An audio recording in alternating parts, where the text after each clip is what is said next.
Hello friends, మనం ఇప్పుడు 2025లో ఉన్నాం. ఒక్కసారి 2024ని రివైండ్ చేసి చూస్తే అప్పుడు కూడా ఇలాగే ఇయర్ స్టార్టింగ్లో ఎన్నో రెజల్యూషన్స్ పెట్టుకున్నాం. ఏవేవో గోల్స్ పెట్టుకొని కొత్త సంవత్సరాన్ని చాలా ఎక్సైటింగ్గా స్టార్ట్ చేసాం. కానీ కొన్ని రోజులకే ఆ రెజల్యూషన్స్ అండ్ గోల్స్ అన్నీ ఒక పక్కకు వెళ్ళిపోయాయి. చివరికి 2024 ఎలాంటి ఇంప్రూవ్మెంట్ అండ్ సాటిస్ఫాక్షన్ లేకుండా సాదాసీదాగా కంప్లీట్ అయిపోయింది. అయితే 2025 మాత్రం అలా కాకూడదు. మీ జీవితంలోనే ఇది ది బెస్ట్ ఇయర్గా మార్చుకునే అవకాశం ఇప్పుడు మీ చేతుల్లో ఉంది. ఈ సంవత్సరాన్ని కూడా ఎప్పటిలాగా నార్మల్గా కాకుండా ఎంత ఎక్సైటింగ్గా అయితే స్టార్ట్ చేసామో అంతే సాటిస్ఫైయింగ్గా ముగించాలి అనుకుంటే ఈ వీడియో మీకోసమే. ఈ 2025ని మీ ఇయర్గా మార్చుకోవడానికి ఒక 7 పాయింట్స్ ఈ వీడియోలో డిస్కస్ చేస్తున్నాం. సో ఎక్కడ స్కిప్ చేయకుండా వీడియో లాస్ట్ వరకు చూసేయండి. Point number 1, have clear goals.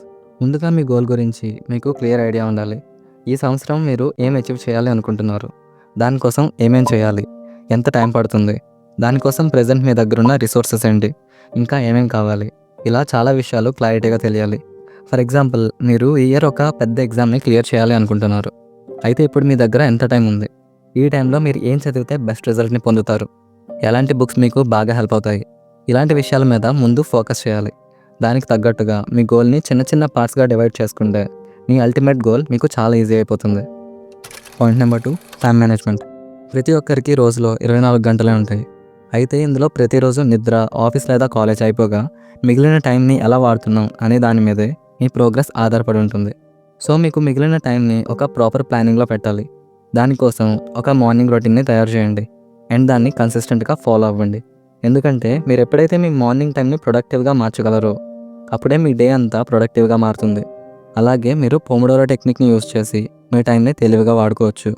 ఈ టెక్నిక్లో 25 minutes deep and focused work చేసి 5 మినిట్స్ బ్రేక్ తీసుకోవాలి. మళ్ళీ ఈ సైకిల్ని రిపీట్ చేయాలి. దీనివల్ల మీ ఫోకస్ లెవెల్స్లో చాలా ఇంప్రూవ్మెంట్ చూస్తారు అండ్ మీ పని మీద ఎక్కువసేపు ఫోకస్ చేయగలరు. Point number 3, self discipline. Motivation అనేది ఒక టెంపరీ ఫ్యూయల్ లాంటిది. ఇది ఉన్నంత వరకు బాగానే ఉంటుంది. అదే మోటివేషన్ తక్కువైతే మాత్రం బద్ధకం మిమ్మల్ని చుట్టేస్తుంది. కానీ సెల్ఫ్ డిసిప్లిన్ అంటే ఒక కన్సిస్టెంట్ ఎనర్జీ సోర్స్.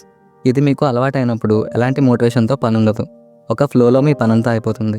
దానికోసం మీరు ఒక రొటీన్ని ఫాలో అవ్వాలి. రోజు ఒకే టైంకి నిద్ర లేవడం, సోషల్ మీడియా అండ్ స్క్రీన్ టైంని తగ్గించుకోవడం, ఇలా మీ గోల్తో అలైన్ అయ్యే హ్యాబిట్స్ని క్రియేట్ చేసుకోవాలి. ఫర్ ఎగ్జాంపుల్, మీరు ఇయర్లో ఒక ఫిట్ అండ్ హెల్తీ బాడీని అచీవ్ చేయాలి అనుకుంటే ప్రతిరోజు కనీసం ఒక 15 నిమిషాలైనా వర్కౌట్ చేయడం అలవాటు చేసుకోండి. ఆ టైంని నెమ్మదిగా పెంచుకుంటూ మీ గోల్కి తగ్గట్టు అడ్జస్ట్ చేయండి. అలాగే మీరు తినే ప్రతి మీల్లో న్యూట్రియంట్స్ అన్నీ బ్యాలెన్స్డ్గా ఉండేలా చూసుకోండి. Point number 4, prioritise health. మీ కెరీర్ అంతా సక్సెస్ఫుల్గా ఉన్నా మీ హెల్త్ సరిగా లేకపోతే ఈ సక్సెస్ జర్నీని ఎంజాయ్ చేయలేరు. అందుకని మీ ఆరోగ్యాన్ని ప్రియారిటీ లిస్ట్లో ఎప్పుడూ టాప్లోనే ఉంచాలి. జంక్ ఫుడ్ తగ్గించి హెల్తీ డైట్ని అలవాటు చేసుకోవాలి. రోజుకు కనీసం అరగంట అయినా బాడీని మూవ్ చేయండి, లైక్ వర్కౌట్, స్ట్రెచ్చింగ్, యోగా ఇలా. వీటితో పాటుగా 7 నుండి 8 గంటలు కంటి నిండా నిద్రపోండి. గుర్తుంచుకోండి, ఆరోగ్యం మీ జీవితానికి ఫౌండేషన్ లాంటిది. ఈ ఫౌండేషన్ బలంగా ఉంటేనే మీరు జీవితాన్ని నిలబెట్టుకోగలరు. Point number 5, develop positive mind set. మీ మైండ్ సెట్ ప్రాపర్గా ఉన్నప్పుడే మీ డెసిషన్స్ అండ్ యాక్షన్స్ కరెక్ట్గా ఉంటాయి. సో మీ మైండ్ సెట్ని జాగ్రత్తగా ట్రైన్ చేయండి. అలా ట్రైన్ చేయడానికి కొన్ని పద్ధతులు ఉన్నాయి. అందులో మొదటిది మెడిటేషన్. ఇది మీ మైండ్ని కామ్ అండ్ రిలాక్స్డ్గా ఉంచుతుంది. దానివల్ల ప్రెజర్ సిచ్యువేషన్స్లో కూడా మీరు బాగా ఆలోచించి పరిస్థితిని అర్థం చేసుకొని హ్యాండిల్ చేయగలరు. జర్నలింగ్ అంటే మీకు రోజులో జరిగిన పాజిటివ్ విషయాల్ని ఒక నోట్బుక్లో రాసుకోవడం. ఇది మీకున్న దానికి, మీకు జరిగిన మంచి విషయాలకి థ్యాంక్ఫుల్గా ఉండేలా చేస్తుంది. Avoid negative thinking. ఏ ప్రాబ్లం వచ్చినా దానికి ఒక సొల్యూషన్ ఉంటుంది. ప్రతి సొల్యూషన్లో ఒక ఆపర్చునిటీ ఉంటుంది.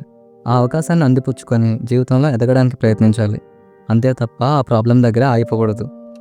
Point number 6, try something new.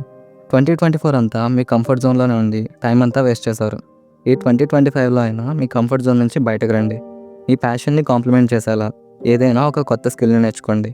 మీ వర్క్ స్ట్రెస్ని పోగొట్టేలా ఒక కొత్త హాబీని అలవాటు చేసుకోండి. ఇప్పటి వరకు చూడని ఒక కొత్త ప్లేస్కి ట్రావెల్ చేయండి. ఇలా ఏదైనా కొత్తగా చేయడం వల్ల మీ మైండ్ అండ్ బాడీ రెండూ రిఫ్రెష్ అయిపోతాయి. దాంతోపాటు మీ మెంటల్ స్ట్రెంత్ కూడా ఇంప్రూవ్ అవుతుంది. అప్పుడు మీకు మీరే ఒక కొత్త పర్సన్లా కనబడతారు. చివరిగా point number 7, maintain healthy relationships. మీ లైఫ్ మీద మీ చుట్టూ ఉండే ఫ్యామిలీ అండ్ ఫ్రెండ్స్ యొక్క ఇన్ఫ్లుయెన్స్ చాలా ఉంటుంది. వాళ్ళతో మీ రిలేషన్షిప్స్ హెల్తీగా ఉన్నప్పుడే మీరు ఏ పని మీదైనా ఫోకస్ చేయగలరు. కాబట్టి మీ ఫ్రెండ్స్ అండ్ ఫ్యామిలీతో తగినంత టైం స్పెండ్ చేయండి. మీలో పాజిటివ్ ఎనర్జీని తీసుకొచ్చే వారిని మాత్రమే మీ చుట్టూ ఉండేలా చూసుకోండి. మీ మైండ్ని డిస్టర్బ్ చేసే టాక్సిక్ రిలేషన్షిప్స్ని, టాక్సిక్ మనుషుల్ని దూరం పెట్టేయండి. గుర్తుంచుకోండి, మీరు ఎంత బిజీగా ఉన్నా, ఎంత డబ్బు సంపాదించినా ఈ సక్సెస్ని సెలబ్రేట్ చేయడానికి మీ మంచిని కోరే మనుషులు మీతో పాటు ఉండాలి. ఇక మీరే నిర్ణయించుకోండి, 2025 కూడా ఒక నార్మల్ బోరింగ్ ఇయర్ కావాలా, లేక మీ బెస్ట్ ఇయర్గా మిగిలిపోవాలా అని. ఇది మీ డెసిషన్స్ అండ్ ప్లానింగ్ మీదనే ఆధారపడి ఉంటుంది. ఈ 7 పాయింట్స్ని ఫాలో అయితే ఖచ్చితంగా 2025 మీ లైఫ్ చేంజింగ్ ఇయర్గా మారిపోతుంది. మీకు ఈ వీడియో యూస్ఫుల్గా అనిపిస్తే లైక్ చేసి మీ ఫ్రెండ్స్ అండ్ ఫ్యామిలీకి షేర్ చేయండి. ఇలాంటి యూస్ఫుల్ కంటెంట్ కోసం ఛానల్ని సబ్స్క్రైబ్ చేసుకోండి. Thank you so much for watching. జై హింద్.